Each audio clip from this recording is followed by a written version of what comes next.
ನೆರೆದಿರುವ ಸರ್ವರಿಗೂ ಸ್ವಾಗತ. ಅದೊಂದು ವೃದ್ಧಾಶ್ರಮ. ಅನಾಥರಾದ ಅನೇಕ ವೃದ್ಧರು ಈ ಆಶ್ರಮದಲ್ಲಿದ್ದರು. ಇನ್ನು ಕೆಲವರು ಅನಾಥರಲ್ಲದವರೂ ಅಲ್ಲಿದ್ದರು. ವೃದ್ಧಾಶ್ರಮದಲ್ಲಿ ಯಾಕಿರುತ್ತಾರೆ ಅಂತ ನಿಮಗೆಲ್ಲರಿಗೂ ಗೊತ್ತಿರಬಹುದು. ಬದುಕಿನ ಇಳಿಸಂಜೆಯಲ್ಲಿರುವ ಆ ತಾತ ಒಂದು ದಿವಸ ವೃದ್ಧಾಶ್ರಮದಲ್ಲಿ ತನ್ನ ಬದುಕಿನ ಪಯಣವನ್ನು ಮುಗಿಸುತ್ತಾನೆ. ಅವನ ಹಿಂದೆ ಅವನ ಮಡದಿಯೂ ಕೂಡ ಇಹಲೋಕ ತೊರೆಯುತ್ತಾಳೆ. ಇಬ್ಬರು ಕಡೆಯ ದಿಕ್ಕಿನ ಒಡೆಯನಾದ ಯಮರಾಯನ ಶೈಮಿನಿಪುರದೆಡೆಗೆ ಸಾಗುತ್ತಿದ್ದಾರೆ. ಆಯಸ್ಸು ಕಳೆದ ಈ ವೃದ್ಧ ದಂಪತಿಯ ಬದುಕಿನ ಬವಣೆಗಳೇನು, ಮುಂದಿನ ಆಸೆ ಆಕಾಂಕ್ಷೆಗಳೇನು, ಇವೆಲ್ಲವುಗಳಿಗೆ ಉತ್ತರವನ್ನು ಕಂಡುಕೊಳ್ಳಲು ನೋಡಿ ನಿಮ್ಮ ಸಮ್ಮುಖದಲ್ಲಿ ನಾವು ಪ್ರಸ್ತುತಪಡಿಸುವ ನಾಟಕ ದೇವವೃದ್ಧರು. ಚಿತ್ರಗುಪ್ತ ಪ್ರಭು, ಸೂರ್ಯನಿಂದ ಲೋಕದ ಬೆಳಕನ್ನು ಕಂಡ ನಾನು ತ್ರಿಮೂರ್ತಿಗಳ ಅನುಗ್ರಹದೊಂದಿಗೆ ಈ ಶೈಮಿನಿಗೆ ಒಡೆಯನಾಗಿದ್ದೇನೆ. ಎಂದಿನಂತೆ ನಮ್ಮ ನಿತ್ಯದ ಸಭೆ. ಇಂದು ಯಾವ ಯಾವ ಪ್ರೇತಾತ್ಮಗಳು ಭೂಲೋಕದಿಂದ ಇಲ್ಲಿಗೆ ಬಂದಿವೆ ಎಂದು ಹೇಳು ನೋಡೋಣ. ಅಪ್ಪಣೆ ಪ್ರಭು. ಯಾರಲ್ಲಿ? ಒಂದೊಂದೇ ಪ್ರೇತಾತ್ಮಗಳು ಬರಲಿ ಸಭೆಗೆ.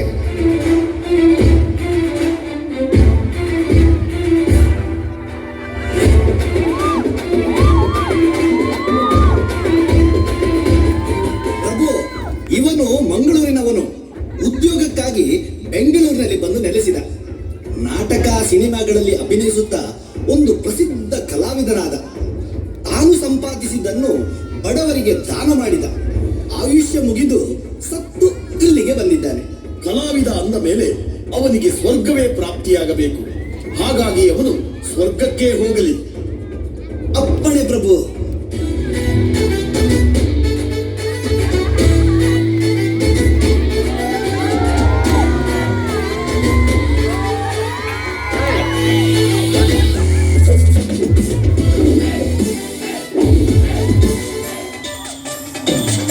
ತಮ್ಮೆಲ್ಲರಿಗೆ ನಮಸ್ಕಾರ dear friends. I am your humble politician.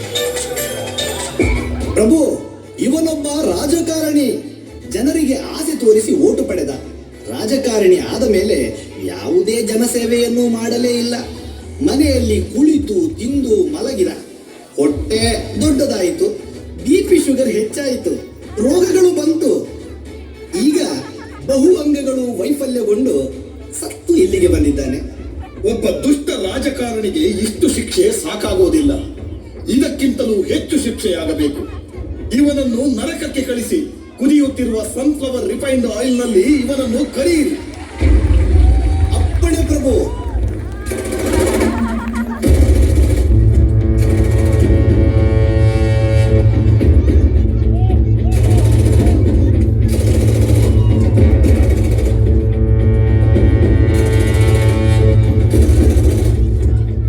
ಪ್ರಭು, ಇವನ ಹೆಸರು ಜಮಾತುಲ್ ದಾವೂದ್ ರಫೀಕ್ ಖಾನ್.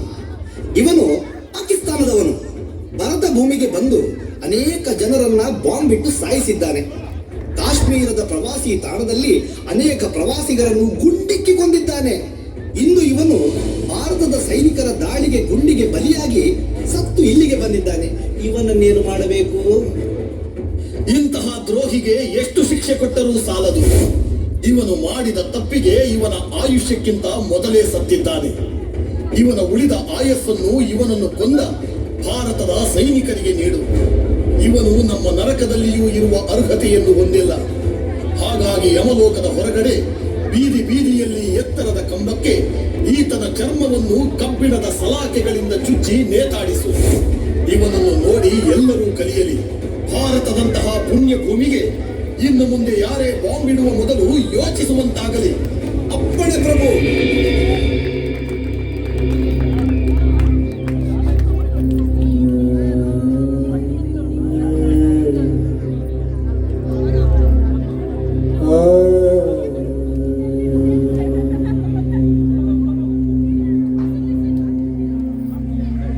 ಪ್ರಭು, ಇವರು ಭೂಲೋಕದಲ್ಲಿದ್ದ ದಂಪತಿಗಳು. ಇಂದು ಆಯುಷ್ಯ ಮುಗಿದು ಇಲ್ಲಿಗೆ ಬಂದಿದ್ದಾರೆ.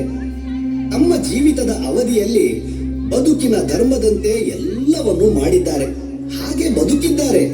ಮಕ್ಕಳಿಗಾಗಿ ಸರ್ವಸ್ವವನ್ನು ತ್ಯಾಗ ಮಾಡಿದ್ದಾರೆ. ಇವರ ಹೆಸರಿನಲ್ಲಿ ಯಾವುದೇ ಕೆಟ್ಟ ಕೆಲಸಗಳು ದಾಖಲಾಗಿಲ್ಲ. ಮಕ್ಕಳ ಒಳಿತಿಗಾಗಿಯೇ ಇವರು ಶ್ರಮಿಸಿದ್ದಾರೆ. ಇವರನ್ನು ಏನು ಮಾಡಬೇಕು? ಇವತ್ತು ಜಗತ್ತಿನಲ್ಲಿ ಮಕ್ಕಳನ್ನು ಸಾಕುವುದು ಹೇಗೆಂದೇ ಹೆಚ್ಚಿನ ತಂದೆ ತಾಯಿಗಳಿಗೆ ಗೊತ್ತಿಲ್ಲ. ಹೀಗಿರುವಾಗ ಭವಿಷ್ಯಕ್ಕೆ ಒಳ್ಳೆಯ ನಾಗರಿಕ ಸಮಾಜವನ್ನು ರೂಪಿಸಲು ಒಳ್ಳೆಯ ಮಕ್ಕಳನ್ನೇ ಜಗತ್ತಿಗೆ ಕೊಟ್ಟ ಈ ಪುಣ್ಯಾತ್ಮ ತಂದೆ ತಾಯಿಗಳನ್ನು ಸ್ವರ್ಗಕ್ಕೆ ಕಳುಹಿಸು. ಅಪ್ಪಣೆ ಪ್ರಭು. ಯಾರಲ್ಲಿ? ಇವರನ್ನು ಸ್ವರ್ಗಕ್ಕೆ ಕರೆದುಕೊಂಡು ಹೋಗಿ.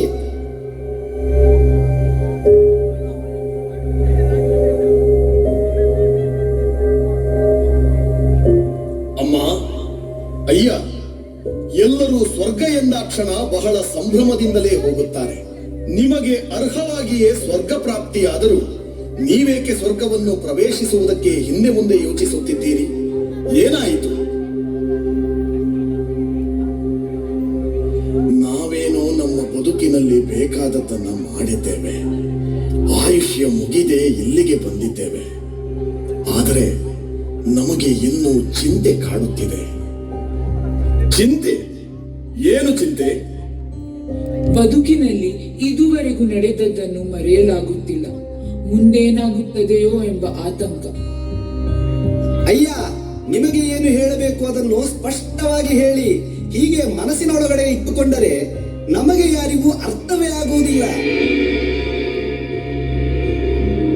ನಮ್ಮದು ಸುಂದರವಾದ ದಾಂಪತ್ಯ.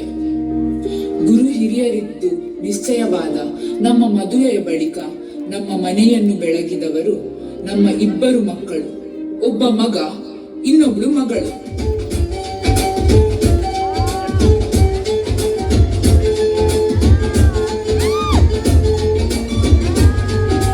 ತಿಂಗಳ ಬೆಳಕಿನ ಅಂಗಳದಲ್ಲಿ ಹರಡಿದ ಪ್ರೀತಿಯ ಸಂಚಾರ.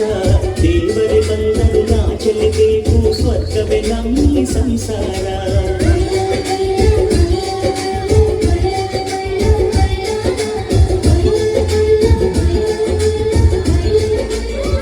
ಕಂದ, ನಿನಗೆ ದೊಡ್ಡವಳಾದ ಮೇಲೆ ಏನಾಗಬೇಕು ಅಂತ ಆಸೆ ಇದೆ?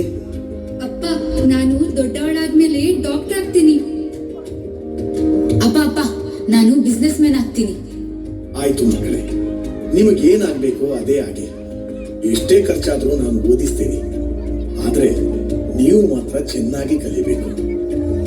ಆಯ್ತು ಅಪ್ಪ.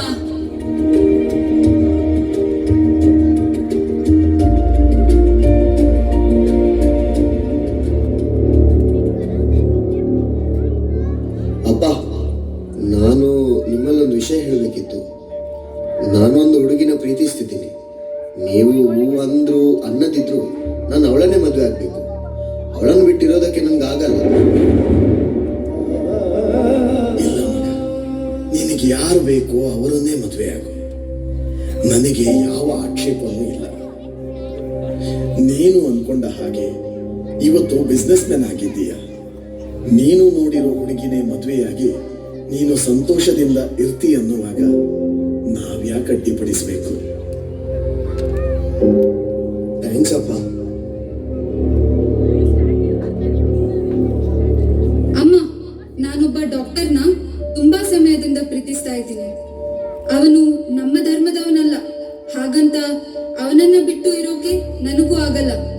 ದಯವಿಟ್ಟು ನೀವು ನನ್ಗೆ ಅಡ್ಡಿ ಮಾಡದೆ ಅವನ ಜೊತೆ ಮದುವೆ ಮಾಡಿಸ್ಕೊಡಿ. ಇಲ್ಲಾಂದ್ರೆ ನಾನ್ ನನ್ನ ದಾರಿನ ನೋಡ್ಕೋಬೇಕಾಗುತ್ತೆ. ಇಲ್ಲ ಮಗಳೇ, ನೀನ್ ಯಾರನ್ನು ನೋಡಿದ್ಯೋ ಅವನನ್ನೇ ಮದ್ವೆ ಆಗ. ನಿನಗಿಷ್ಟ ಬಂದ ಹಾಗೆ ನೀನಿದ್ರೆ ತಾನೆ ಸಂತೋಷವಾಗಿರೋದಕ್ ಸಾಧ್ಯ. ನಮ್ಗೆ ಯಾವ ಅಭ್ಯಂತರನೂ ಇಲ್ಲ.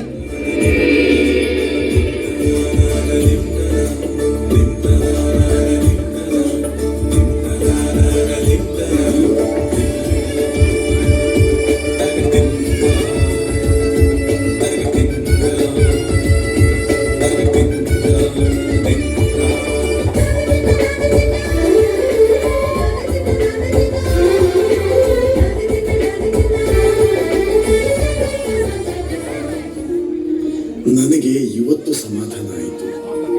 ನೀವು ಅಂದುಕೊಂಡ ಹಾಗೆ ನಿಮಗೆ ಶಿಕ್ಷಣ ಕೊಡಿಸಿದೆ, ಅದಕ್ಕೆ ತಕ್ಕ ಹಾಗೆ ಉದ್ಯೋಗನೂ ಸಿಕ್ಕಿತು. ಈಗ ನೀವಂದುಕೊಂಡ ಹಾಗೆ ಮದುವೆನೂ ಮಾಡಿಸಿದ್ದೇನೆ. ಇನ್ನು ಮೊಮ್ಮಕ್ಕಳನ್ನ ನೋಡಿಕೊಂಡು ಕಾಲ ಕಳೆಯೋದೊಂದೇ ಬಾಕಿ. ನೀವು ಬದುಕಿನಲ್ಲಿ ಸಂತೋಷವಾಗಿದ್ದರೆ ನಾವು ನೆಮ್ಮದಿಯಲ್ಲಿರ್ತೇವೆ. ನಮ್ಮ ಬದುಕಿನಲ್ಲಿ ಇದೊಂದು ಆಸೆ ಬಿಟ್ಟು ಬೇರೆ ಯಾವ ಆಸೆನೂ ಇಲ್ಲ.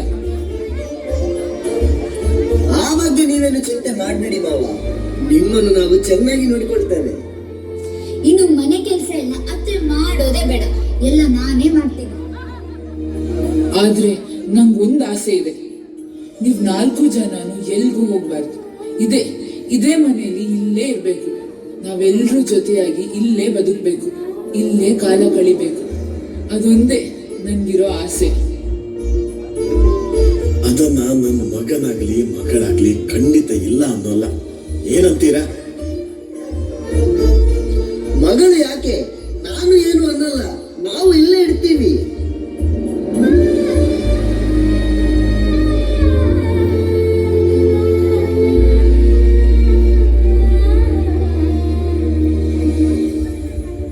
ಅಪ್ಪ, ನಿಮ್ಮಿಂದ ನಂದೊಂದು ಉಪಕಾರ ಆಗ್ಬೇಕು. ನನ್ನ ಬದುಕಿನಲ್ಲಿ ನನಗೆ ಎಲ್ಲವನ್ನು ಕೊಟ್ಟ ದೇವರು ನೀವು. ಒಂದು ಸ್ವಲ್ಪ ದಿನದಿಂದ ಬಿಸ್ನೆಸ್ ಲಾಸ್ಗೆ ಹೋಗ್ತಾ ಇದೆ. ಹಾಗಾಗಿ ಹೊಸದೊಂದು ಬಿಸ್ನೆಸ್ ಸ್ಟಾರ್ಟ್ ಮಾಡಬೇಕು ಅಂತ ಇದ್ದೀನಿ. ನೀವೇನು ಅನ್ನಲ್ಲ ಅಂದರೆ ಹೀಗಿರೋ ಆಸ್ತಿಯಲ್ಲಿ ನನ್ನ ಪಾಲನ್ನು ಈಗಲೇ ಕೊಟ್ಬಿಡಿ.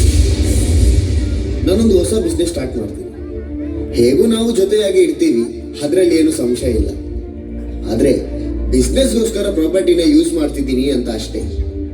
ನೀವೇನು ಅನ್ನಲ್ಲ ಅಂತ ನನಗೆ ಭರವಸೆ ಇದೆ.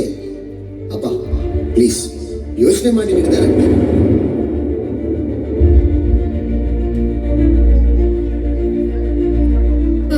ಅಮ್ಮ, ಈ ವಿಷಯ ನಿಮ್ಗೆ ನಾನು ಯಾವತ್ತೂ ಹೇಳ್ಬೇಕಿತ್ತು. ಎಲ್ಲಿ ಮಿಸ್ಅಂಡರ್ಸ್ಟ್ಯಾಂಡಿಂಗ್ಗೆ ದಾರಿ ಮಾಡಿಕೊಡುತ್ತೋ ಅಂತ ಹೇಳಿಲ್ಲ. ಯಾವುದೋ ಹಾಸ್ಪಿಟಲ್ಗೆ ಹೋಗಿ ದುಡಿಯೋದಕ್ಕಿಂತ ಸ್ವಂತ ಕ್ಲಿನಿಕ್ ಮಾಡಬೇಕು ಅನ್ನೋದು ಅವರ ಆಸೆ. ಅವರಲ್ಲಿದ್ದ ದುಡ್ಡು ಸ್ಟಡೀಸ್ಗೆ ಖರ್ಚಾಗೋಯ್ತು. ಮದುವೆಗಿಂತ ಮುಂಚೆ ಪ್ರಾಮಿಸ್ ಮಾಡಿದ್ದೆ, ಕ್ಲಿನಿಕ್ ಹಾಕೋದಕ್ಕೆ ನಾನ್ ದುಡ್ಡು ಕೊಡ್ತೀನಿ ಅಂತ. ಅಣ್ಣನೂ ಏನೋ ಬಿಸ್ನೆಸ್ ಯೋಚನೆಯಲ್ಲಿದ್ದಾನಂತೆ. ನಾವು ಒಂದು ಕ್ಲಿನಿಕ್ ಓಪನ್ ಮಾಡೋಣ ಅಂತ ಯೋಚಿಸ್ತಿದ್ದೇವೆ. ಹಾಗಾಗಿ ನೀವು ಇರೋ ಆಸ್ತಿಯನ್ನ ನಮಗಿಬ್ಬರಿಗೂ ಪಾಲು ಮಾಡಿಕೊಟ್ರೆ ನಮ್ಮ ದಾರಿಯನ್ನು ನಾವು ನೋಡ್ಕೊಳ್ತೀವಿ. ನಮಗೆ ಸುಲಭ ಆಗುತ್ತೆ.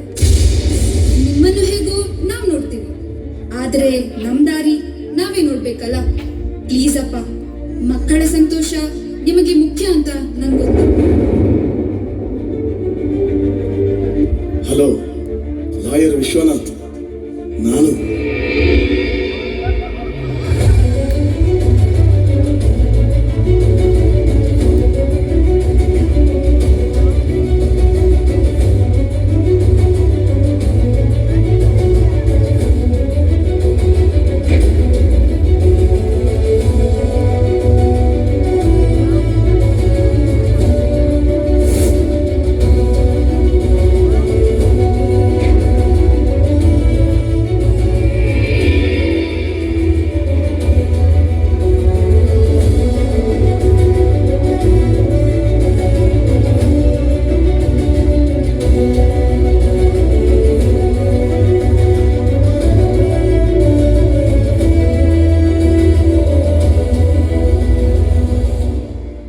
ಮಗ.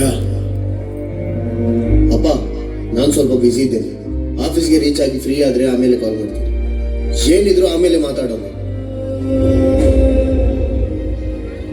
ಅತ್ತೆ, ಇದ್ದಿದ್ದು ಉಪ್ಪಿಟ್ನ ಟಿಫಿನ್ ಹಾಕೊಂಡಿದೀನಿ, ಅದ್ರಲ್ಲೇನು ಉಳ್ದಿಲ್ಲ. ಮಧ್ಯಾಹ್ನಕ್ಕೆ ಏನಾದ್ರೂ ಅಡ್ಗೆ ಮಾಡ್ಕೊಳ್ಳಿ. ಅಮ್ಮ, ನಾವ್ ರಾತ್ರಿ ಬರುವಾಗ ತಡ ಆಗುತ್ತೆ. ಊಟಕ್ಕೆ ನಮ್ಗೆ ವೇಟ್ ಮಾಡಬೇಡಿ, ನಾವು ಹೊರಗಡೆ ಊಟ ಮುಗಿಸ್ಕೊಂಡ್ ಬರ್ತೀವಿ. ನೀವು ಊಟ ಮಾಡಿ ಮಲ್ಗಿ.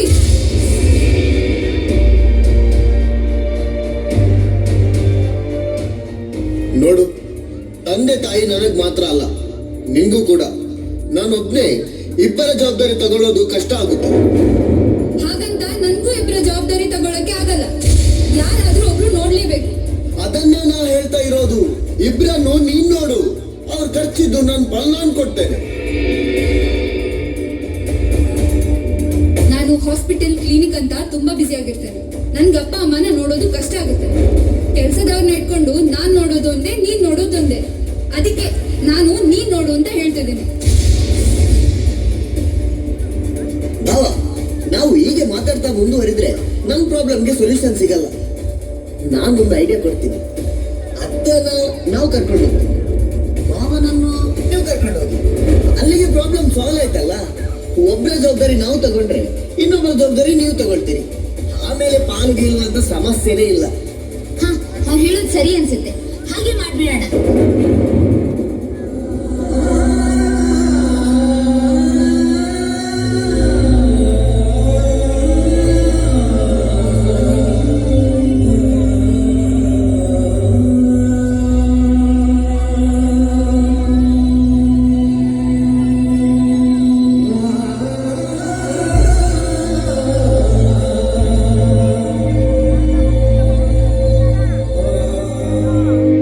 ಹಲೋ, ಹಲೋ, ನಾನೇ ಕಣ್ರಿ, ಹೇಳಿ. ತಿಂಡಿ ಆಯ್ತಾ? ಏನ್ ತಿಂದೆ? ನಿನ್ನೆ ರಾತ್ರಿ ಉಳಿದಿದ್ದ ಅನ್ನ ಇತ್ತು, ಹಾಗೆ ಚಿತ್ರಾನ್ನ ಮಾಡ್ಕೊಂಡು ತಿಂದೆ. ನೀವೇನ್ ತಿಂದ್ರಿ?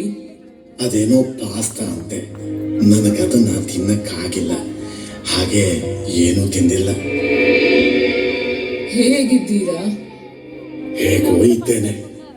ಪಾಪ ಮಗನಿಗೂ ತುಂಬಾ ಕಷ್ಟ ಆಗುತ್ತೆ ನಾನಿಲ್ಲಿ ಇರೋದ್ರಿಂದ. ಅವನಿಗೂ ಬಿಸ್ನೆಸ್ ಕಡೆ ಗಮನ ಕೊಡಕ್ ಆಗ್ತಾ ಇಲ್ಲ ಅನ್ಸುತ್ತೆ. ಹೌದು ರೀ, ಇಲ್ಲಿ ಮಗಳಿಗೂ ಹಾಸ್ಪಿಟಲ್ ಕ್ಲಿನಿಕ್ ಅಂತ ತುಂಬಾ ಕೆಲಸ ಇರುತ್ತೆ. ಅದ್ರ ಮಧ್ಯೆ ನನ್ ಕಡೆ ಗಮನ ಕೊಡೋದಕ್ಕೆ ಆಗಲ್ಲ. ಅದಕ್ಕೆ ನಾನು ಏನು ಹೇಳಕ್ ಹೋಗಲ್ಲ. ನನಗ್ ಬೇಕಾದನ್ನ ನಾನೇ ಮಾಡ್ತಾ ಹೋಗ್ತೀನಿ. ನಾವು ಹೇಗಿದ್ರು ಚಿಂತೆ ಇಲ್ಲ, ಮಕ್ಳು ಚೆನ್ನಾಗಿರ್ಬೇಕು ರೀ. ಹೌದು, ಮಕ್ಕಳು ಚೆನ್ನಾಗಿದ್ರೆ ತಾನೇ ನಮಗೂ ಖುಷಿ. ಏನೇ ಆದ್ರೂ ನೀನು ಮಗಳಿಗಾಗ್ಲಿ ಅಳಿಯಂದ್ರಿಗಾಗ್ಲಿ ಏನು ಹೇಳಕ್ ಹೋಗ್ಬೇಡ, ಸುಮ್ಮನೆ ಮತ್ತೆ ನೊಂದ್ಕೊಂಡಾರು. ನೀವು ಅಷ್ಟೇ, ಸೊಸೆಗಾಗ್ಲಿ ಮಗನ್ಗಾಗ್ಲಿ ಏನು ಹೇಳಕ್ ಹೋಗ್ಬೇಡಿ. ಅವ್ರಿಗೆ 1000 ಚಿಂತೆ ಇರ್ಬೋದು. ಸುಮ್ಮನೆ ನಾವ್ಯಾಕೆ ಅವ್ರಿಗೆ ತೊಂದರೆ ಕೊಡೋದು?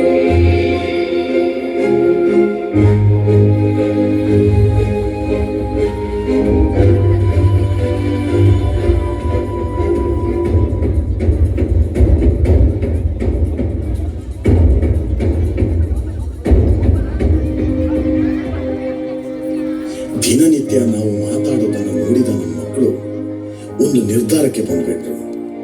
ಹೀಗೆ ದೂರ ದೂರ ಇದ್ರೆ ನಮಗೆ ಜೊತೆಯಾಗಿರೋದಕ್ಕೆ ಆಗದೆ ನಾವೆಲ್ಲಿ ಚಿಂತೆಗೀಡಾಗ್ತೀವೋ ಅಂತ ಅಂದ್ಕೊಂಡು ನಾವಿಬ್ಬರು ಜೊತೆಯಾಗಿರ್ಬೇಕು ಅಂತ ನಮ್ಮಿಬ್ಬರನ್ನ ತಂದು ವೃದ್ಧಾಶ್ರಮಕ್ಕೆ ಹಾಕಿದ್ರು.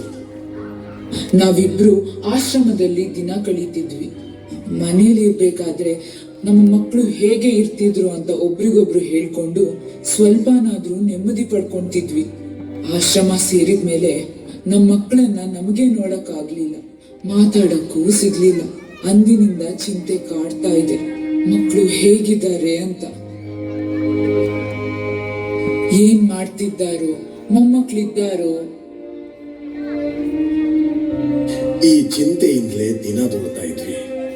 ಒಂದು ದಿವಸ ನಾನು ಸತ್ತೋದೆ. ಇವರು ಇಲ್ಲದ್ಮೇಲೆ ನನ್ಗೂ ಬದುಕೋದಕ್ಕೆ ಕಷ್ಟ ಆಯ್ತು.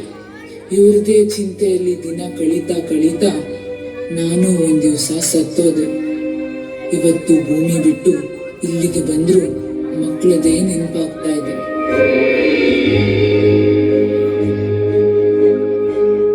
ಹೌದು, ಭೂಲೋಕದಲ್ಲಿ ಮಕ್ಕಳು ಏನ್ ಮಾಡ್ತಿದ್ದಾರೋ ಏನೋ. ಮಕ್ಕಳಿಲ್ಲದ ಸ್ವರ್ಗ ನಮಗೆ ಅನುಭವಿಸೋದಕ್ಕೆ ಬೇಡ. ಮಕ್ಕಳು ಸಂತೋಷವಾಗಿದ್ರೆ ಅದೇ ನಮಗೆ ಸ್ವರ್ಗ. ಹೌದು, ಮಕ್ಕಳಲ್ಲಿ ನೆಮ್ಮದಿಯಲ್ಲಿದ್ರೆ ಸಾಕು. ಅವ್ರ ಪಾಪ ಅಲ್ಲಿ ಯಾವ್ದೋ ಕಷ್ಟ ಅನುಭವಿಸ್ತಿದ್ರೆ ನಾವಿಲ್ಲಿ ಸ್ವರ್ಗಕ್ಕೆ ಬಂದ್ರು ನಮ್ಗೆ ನೆಮ್ಮದಿ ಇರೋದಿಲ್ಲ. ಹಾಗಾಗಿ ಈ ಸ್ವರ್ಗದ ಕಡೆ ಹೋಗೋದಕ್ಕೆ ನಮ್ಗೆ ಮನಸ್ಸು ಬರ್ತಾ ಇಲ್ಲ. ಶಹಬಾಸ್, ಲೋಕದಲ್ಲಿ ನಿಮ್ಮಂತ ತಂದೆ ತಾಯಿಗಳನ್ನು ಪಡೆಯುವುದಕ್ಕೆ ಪುಣ್ಯ ಮಾಡಿರಬೇಕು. ನಿಮ್ಮ ಮಕ್ಕಳು ನಿಜಕ್ಕೂ ಧನ್ಯರು. ಆದರೆ ಅವರಿಗೆ ನಿಮ್ಮನ್ನು ಉಳಿಸಿಕೊಳ್ಳುವ ಯೋಗ ಇರಲಿಲ್ಲ. ನಿಮ್ಮ ಈ ಪ್ರಾಮಾಣಿಕತೆಯನ್ನು ಕಂಡು ನಿಮಗೆ ಒಂದು ಅವಕಾಶ ಕೊಡಬಲ್ಲೆ. ನಿಮಗೆ ಬೇಕೆನಿಸಿದಾಗ ನೀವು ಸ್ವರ್ಗಕ್ಕೆ ಹೋಗಬಹುದು. ಅಲ್ಲಿಯವರೆಗೆ ನಿಮಗೆ ಬೇಕೆನಿಸಿದ ಜಾಗದಲ್ಲಿ ನೀವು ತಿರುಗಾಡಬಹುದು. ಆದರೆ ಆಯುಷ್ಯ ಮುಗಿದೇ ನೀವು ಇಲ್ಲಿಗೆ ಬಂದಿರುವುದರಿಂದ ಮತ್ತೆ ಭೂಮಿಗೆ ಹೋಗುವ ಅವಕಾಶವನ್ನು ನಿಮಗೆ ನೀಡಲಾಗುವುದಿಲ್ಲ. ಆಗಲಿ, ನೀವೇನೋ ನಿಮ್ಮ ಕೆಲಸ ಮಾಡ್ತಾ ಇದ್ದೀರಿ. ಮಕ್ಕಳಿಲ್ಲದೆ ಸ್ವರ್ಗ ಸುಖ ಅನುಭವಿಸೋದಕ್ಕೆ ಮನಸ್ಸು ಒಪ್ತಾ ಇಲ್ಲ. ಹಾಗಾಗಿ ಒಂದಷ್ಟು ಹೊತ್ತು ಸಮಯ ಕೊಡ್ತೀರಾ ನಮಗೆ? ಚಿತ್ರಗುಪ್ತ ಪ್ರಭು, ಅವರು ಬೇಕೆನಿಸಿದಾಗ ಸ್ವರ್ಗಕ್ಕೆ ಹೋಗಲಿ. ಅಲ್ಲಿಯವರೆಗೆ ಅವರಿಗೆ ಯಾವುದೇ ನಿರ್ಬಂಧಗಳನ್ನು ಹೇರುವುದು ಬೇಡ. ಇನ್ನು ಮುಂದಕ್ಕೆ ಯಾವ ಪ್ರೇತಗಳು ಇಲ್ಲಿಗೆ ಬಂದಿವೆ ಎಂದು ಮುಂದುವರಿಯಲಿ ನಮ್ಮ ಚರ್ಚೆ. ಅಪ್ಪಣೆ ಪ್ರಭು.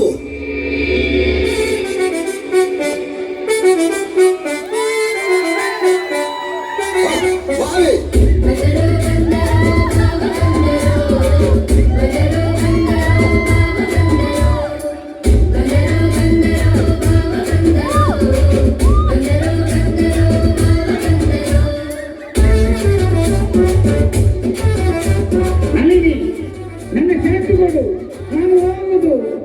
ಯಮಧರ್ಮರಾಯರೇ, ಚಿತ್ರಗುಪ್ತರಲ್ಲಿ ಚಿತ್ರಗುಪ್ತರು ಕಾಂತಾರ ಸಿನಿಮಾ ನೋಡಲು ರಜೆ ಹಾಕಿ ಕುಟುಂಬ ಸಮೇತ ಹೋಗಿದ್ದಾರೆ. ಹಾಗಾಗಿ ಅವರ ಬದಲಿಗೆ ನಾನು ಬಂದಿದ್ದೇನೆ.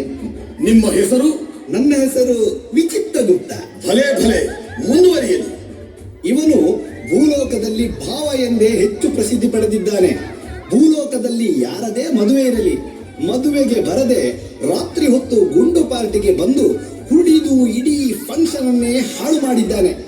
ನೀರು ಕೊಟ್ಟಾಗ ನೀರು ಕುಡಿಯದೆ ದೇವರಿಗೆ ಅಂತ ಎಣ್ಣೆ ತಗೊಂಡು ಅದಕ್ಕೂ ನೀರು ಹಾಕದೆ ಡ್ರೈ ಕುಡಿದಿದ್ದಾನೆ. ನಿರಂತರವಾಗಿ ಕುಡಿದು ಕುಡಿದು ಈತನ ಲಿವರ್ ಹಾಳಾಗಿ ಇಂದು ಸತ್ತು ಇಲ್ಲಿಗೆ ಬಂದಿದ್ದಾನೆ. ಜೀವನದಲ್ಲಿ ಆತನ ಹೆಂಡತಿ ನಳಿನಿಗೆ ತುಂಬಾ ಕಷ್ಟ ಕೊಟ್ಟ ಪಾಪದ ಕರ್ಮ ಇವನಲ್ಲಿದೆ. ಆದರೆ ಸೋಮೇಶ್ವರದ ಭಾನುವಿನ ಕಷ್ಟ ದೂರ ಮಾಡುವಲ್ಲಿ ಇವನದು ದೊಡ್ಡ ಕೊಡುಗೆ ಇದೆ ಪ್ರಭುಗಳೇ. ಆ ಪುಣ್ಯವು ಇವನಲ್ಲಿದೆ. ಇವನ ಸ್ವರ್ಗ ನರಕವನ್ನು ಲೆಕ್ಕಾಚಾರ ಹಾಕುವುದಕ್ಕೆ ಸ್ವಲ್ಪ ಕಷ್ಟವಾಗುತ್ತಿದೆಯಲ್ಲ. ಇವನೊಬ್ಬನೇ ಅಲ್ಲ ದೇವ, ಇಂಥ ಇನ್ನೂ ಅನೇಕ ಜನರಿದ್ದಾರೆ. ಅವರೆಲ್ಲರೂ ಪಾಪ ಪುಣ್ಯ ಎರಡನ್ನೂ ಸಂಪಾದಿಸಿಕೊಂಡವರು. ಅವರಿಗೆ ಸ್ವರ್ಗ ನರಕಗಳನ್ನು ಲೆಕ್ಕಾಚಾರ ಹಾಕುವುದೇ ಕಷ್ಟ. ಹಾಗಾದರೆ ಎಲ್ಲರೂ ಬರಲಿ, ಆಮೇಲೆ ನೋಡಿ ಚರ್ಚಿಸೋಣ. ಅಪ್ಪಣೆ ಪ್ರಭು.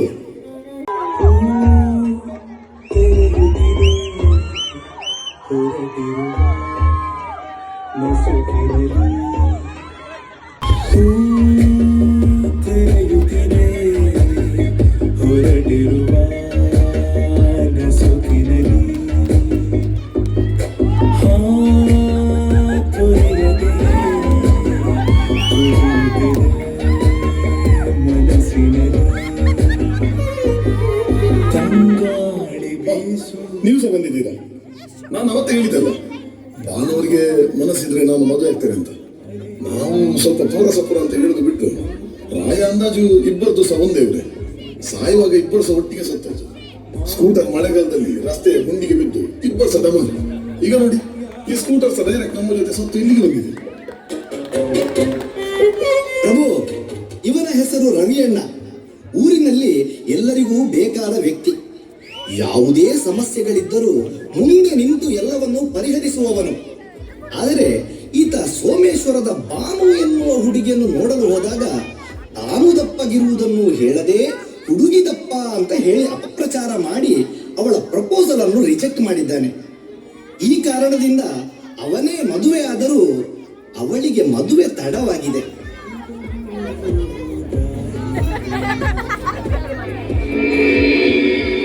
ಇವನು ಪಾಪ ಮತ್ತು ಪುಣ್ಯವನ್ನು ಸಂಪಾದಿಸಿದ್ದಾನೆ. ಇವನನ್ನು ಸ್ವರ್ಗ ಮತ್ತು ನರಕಕ್ಕೆ ಕಳಿಸುವುದರಲ್ಲಿ ಕ್ಲಾರಿಟಿ ಸಿಗ್ತಾ ಇಲ್ಲ. ಪ್ರಭು, ಇವಳ ಹೆಸರು ಭಾನು. ರವಿಯಣ್ಣ ಮಾಡಿದ ಎಡವಟ್ಟಿನಿಂದ ಇವಳಿಗೆ ಮದುವೆಯಾಗುವುದು ತಪ್ಪಿತ್ತು. ಆದರೂ ತಡವಾಗಿ ರವಿಯಣ್ಣನೇ ಮದುವೆಯಾಗಿದ್ದಾನೆ. ಇದರ ಮಧ್ಯೆ ಚಿಕ್ಕಪ್ಪನಿಂದ ಬಹಳ ಹಿಂಸೆ ಅನುಭವಿಸಿದ್ದಾಳೆ. ಇವಳಿಗೆ ಆಸರೆಯಾಗಿದ್ದ ತಾಯಿ ಸುಲೋಚನಾ ಸತ್ತ ಬಳಿಕ ಬದುಕು ತುಂಬಾ ಕಷ್ಟ ಆಯಿತು. ಮರ್ಲೂರಿನ ಅಶೋಕನಿಗೆ ಹಿಡಿದ ಪ್ರೇತದಿಂದ ಇವಳಿಗೆ ಮುಕ್ತಿ ಸಿಕ್ಕಿತು. ಪ್ರಾಮಾಣಿಕ ಹೆಣ್ಣು ಇವಳು. ಅಶೋಕನ ಪ್ರೇತವನ್ನೇ ತನ್ನ ತಾಯಿ ಎಂದು ಭ್ರಮಿಸಿದಳು. ಭಾನುವಿಗೆ ಯೋಚಿಸದೆ ಸ್ವರ್ಗಕ್ಕೆ ಕಳುಹಿಸಿ ಬಿಡು. ಹೆಂಡತಿಗೆ ಸ್ವರ್ಗ ಸಿಕ್ಕಿತು ಮಾರೆ. ನಾನು ಅವಳನ್ನು ಫಸ್ಟ್ಗೆ ಮದುವೆ ಆಗಿದ್ರೆ ನಂಗೆ ಸಹ ಸ್ವರ್ಗ ಸಿಕ್ತಿತ್ತ ಅಂತ. Hello, check check mic check. ಕೇಳ್ತಾರೆ. ಬಂದು ಬಂದು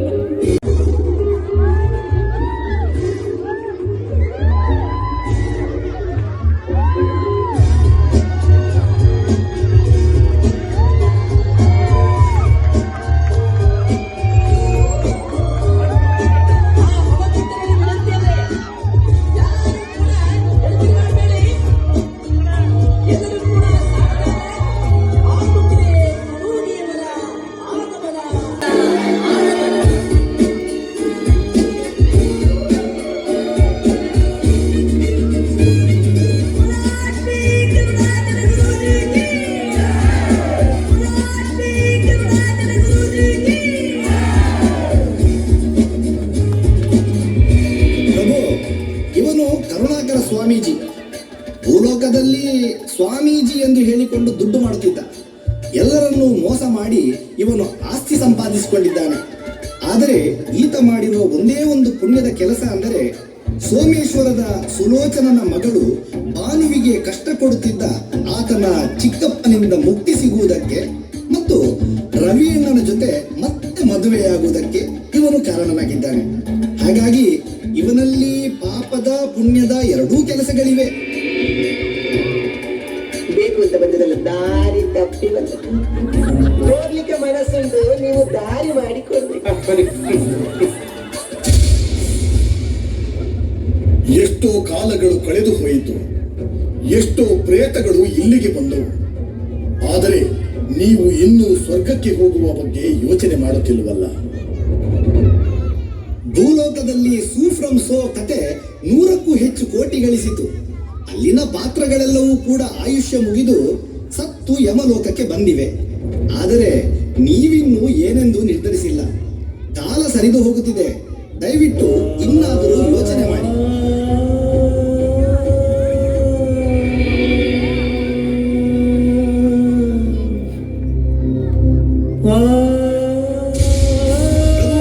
ಇವರೇ ಈ ಹಿರಿಯ ತಂದೆ ತಾಯಿಗಳ ಮಗ, ಮಗಳು, ಅಳಿಯ, ಸೊಸೆ. ಇವರ ಬಗ್ಗೆ ನಾವು ಹೆಚ್ಚು ಹೇಳಬೇಕಾಗಿಲ್ಲ. ತಂದೆ ತಾಯಿಗಳನ್ನು ಸರಿಯಾಗಿ ನೋಡದ ನೀಚರು ಇಂದು ಸತ್ತು ಇಲ್ಲಿಗೆ ಬಂದಿದ್ದಾರೆ. ಇವರಿಗೆ ಯಾವ ಶಿಕ್ಷೆ ನೀಡಬೇಕೆಂದು ನೀವೇ ನಿರ್ಧರಿಸಿ. ಇಂತಹ ತಂದೆ ತಾಯಿಯನ್ನು ಪಡೆಯುವುದಕ್ಕೆ 7 ಜನ್ಮದ ಪುಣ್ಯ ಮಾಡಬೇಕಿತ್ತು. ಅವರು ನಿಮಗಾಗಿ ಬದುಕಿನಲ್ಲಿ ಸರ್ವವನ್ನು ತ್ಯಾಗ ಮಾಡಿದರು. ಆದರೂ ನೀವು ನಿಮ್ಮ ಸ್ವಾರ್ಥವನ್ನು ಮಾತ್ರ ನೋಡಿದಿರಿ. ಅವರ ಇಳಿ ವಯಸ್ಸಿನಲ್ಲಿ ಅವರಿಗೆ ಸಂತೋಷದ ದಿನಗಳನ್ನು ನೀವು ಕೊಡಲೇ ಇಲ್ಲ. ಬದುಕಿನಲ್ಲಿ ಅವರನ್ನು ದೂರವಾಗಿಸಿದಿರಿ, ಮತ್ತೆ ಆಶ್ರಮದಲ್ಲಿ ಇರಿಸಿದಿರಿ. ಆದರೂ ಇಂದಿಗೂ ಕೂಡ ಅವರು ನಿಮ್ಮ ಏಳಿಗೆಯನ್ನೇ ಬಯಸುತ್ತಿದ್ದಾರೆ. ಅವರ ಪುಣ್ಯದ ಕೆಲಸಕ್ಕೆ ನಾನು ಸ್ವರ್ಗವನ್ನೇ ಕೊಟ್ಟರೂ ಅವರು ನೀವಿಲ್ಲದೆ ಸ್ವರ್ಗವನ್ನು ಪ್ರವೇಶಿಸುವುದಕ್ಕೆ ಇಚ್ಛೆ ಪಡಲಿಲ್ಲ. ಅದೆಷ್ಟು ವರ್ಷಗಳಿಂದ ನಿಮಗಾಗಿ ಕಾದು ಕುಳಿತಿದ್ದಾರೆ. ಆದರೆ ಯಾವ ನೆಲೆಯಿಂದ ನೋಡಿದರೂ ನಿಮಗೆ ನಾನು ಸ್ವರ್ಗವನ್ನು ಕೊಡುವ ಹಾಗಿಲ್ಲ. ನಿಮಗೆ ನರಕವಲ್ಲದೆ ಬೇರೇನೂ ಅಲ್ಲ. ಚಿತ್ರಗುಪ್ತರೇ, ಪ್ರಭು, ಇವರನ್ನು ಈಗಲೇ ನರಕಕ್ಕೆ ಕಳುಹಿಸಿ. ಅಪ್ಪಣೆ ಪ್ರಭು.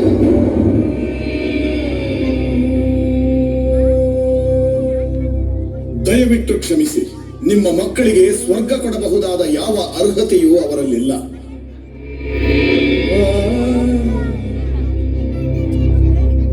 ಹಾಗಾದ್ರೆ ದಯವಿಟ್ಟು ನಮ್ಮನ್ನು ನರಕಕ್ಕಾದರೂ ಕಳಿಸಿ. ಮಕ್ಕಳ ಜೊತೆ ನಾವು ಹೋಗಿ ಅವ್ರ ಜೊತೆ ನರಕದಲ್ಲಿ ಇರ್ತೇವೆ. ಅಲ್ಲಿ ಅವರಿಗೆ ಬರೋ ಕಷ್ಟಕ್ಕೆ ನಾವು ಸಹಾಯ ಮಾಡ್ತೇವೆ. ಇಲ್ಲ, ಯಾವುದೇ ಪಾಪ ಕಾರ್ಯ ಮಾಡದ ನಿಮಗೆ ನರಕವನ್ನು ಪ್ರವೇಶಿಸುವುದಕ್ಕೆ ಸಾಧ್ಯವೇ ಇಲ್ಲ. ನಿಮಗೆ ಸ್ವರ್ಗ ಬಿಟ್ಟರೆ ಬೇರೇನೂ ಸಿಗುವುದಿಲ್ಲ. ಇನ್ನಾದರೂ ಯೋಚನೆ ಮಾಡಿ. ಈ ಜಗತ್ತಿನಲ್ಲಿ ಯಾರದೋ ಪುಣ್ಯಗಳಿಂದ ನಮಗೆ ಯೋಗ ಭಾಗ್ಯಗಳು ಸಿಗುತ್ತವೆ. ಅದನ್ನು ಉಳಿಸಿಕೊಳ್ಳುವುದು ನಮ್ಮ ಕೈಯಲ್ಲಿ ಇರುತ್ತದೆಯೇ ಹೊರತು ಮತ್ಯಾರಿಂದಲೂ ಅಲ್ಲ. ನಿಮ್ಮ ಮಕ್ಕಳಿಗೂ ಅದನ್ನು ಉಳಿಸಲು ಸಾಧ್ಯವಾಗಿಲ್ಲ. ಆದರೆ ನೀವು ಲೋಕಕ್ಕೆ ಆದರ್ಶ ತಂದೆ ತಾಯಿಯರು. ದಯವಿಟ್ಟು ಸ್ವರ್ಗವನ್ನು ಪ್ರವೇಶಿಸಿ. ಈ ಪಾಪ ಪುಣ್ಯಗಳೆಲ್ಲ ಉಂಟಲ್ಲ, ಅದೆಲ್ಲ ನಾವು ಮಾಡುವ ಕರ್ಮದಿಂದ ಬರುವುದು. ಅಪ್ಪ ಅಮ್ಮನನ್ನು ಸರಿಯಾಗಿ ನೋಡದ ಮಕ್ಕಳಿಗೆಲ್ಲ ಸ್ವರ್ಗ ಸಿಗುವುದು ಬಿಡಿ, ಅದರ ಕಾಂಪೌಂಡ್ ಹತ್ರ ಸಹ ಹೋಗ್ಲಿಕ್ಕೆ ಆಗುದಿಲ್ಲ. ಎಂತ ಅರ್ಥ ಆಯ್ತಾ? ಅಂತರಂಗ ತುಂಬಾ ಕ್ಲೀನ್ ಇರಬೇಕು. ಅಂತರಂಗದಿಂದ ಬಹಿರಂಗ. ಇನ್ನು ಎಂತ ಮಾಡ್ಲಿಕ್ಕೆ ಸಹ ಆಗುದಿಲ್ಲ. ನರಕದಲ್ಲಿ ನರಕ ಬರಬೇಕು. ಹೋಗಿ ಇನ್ನೊಂದು ಜನ್ಮದಲ್ಲಿ ಅಪ್ಪ ಅಮ್ಮನನ್ನು ಚಂದ ನೋಡಿ ಇವ್ರೆ ಅಲ್ವಾ ಶೆಟ್ರೆ? ಸರಿ, ರವಿ ಅಣ್ಣ. ಇನ್ನು ಯಾರಾದರೂ ಇದ್ದಾರೆ? ಇಲ್ಲ ಪ್ರಭು, ಇಂದಿನ ಪ್ರೇತಗಳ ಲೆಕ್ಕಾಚಾರ ಮುಗಿದಿದೆ. ಹಾಗಾದರೆ ಸಭೆಯನ್ನು ವಿಸರ್ಜಿಸೋಣ. ಹಾಗಾದರೆ ನಮಗೆ ಸ್ವರ್ಗವೋ ನರಕವೋ ಅಂತ ನೀವು ಹೇಳಲೇ ಇಲ್ಲ. ನಿಮ್ಮ ಸ್ವರ್ಗ ನರಕದ ಲೆಕ್ಕಾಚಾರವನ್ನು ನನಗೆ ಬರೆಯಲು ಸಾಧ್ಯವಿಲ್ಲ. ಅದನ್ನು ಬರೆಯುವವನೊಬ್ಬನೇ. ಯಾರನ್ನು